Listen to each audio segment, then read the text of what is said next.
செர்பியாவில் புரோவோ நகர் அருகே வற்றிய டனுபே ஆற்றின் நடுவே போர்க்கப்பல் ஒன்று கண்டுபிடிக்கப்பட்டது.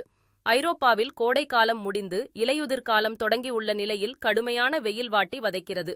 இதனால் செர்பியாவின் புரோவோ நகர் அருகே ஓடும் டனுபே ஆற்றில் தண்ணீர் வறண்டதால் ஆற்றின் ஒரு சில பகுதிகள் வறண்ட நிலையில் காட்சியளிக்கிறது. இந்த நிலையில் செர்பியாவில் புரோவோ நகர் அருகே உள்ள வற்றிய டனுபே ஆற்றில் போர்க்கப்பல் ஒன்று தென்பட்டது. இதனை வரலாற்று ஆய்வாளர்கள் இவை 2ஆம் உலகப் போரில் ஜெர்மனியின் நாஜி படையினரால் பயன்படுத்தப்பட்டவை என விளக்கம் கொடுத்துள்ளனர்.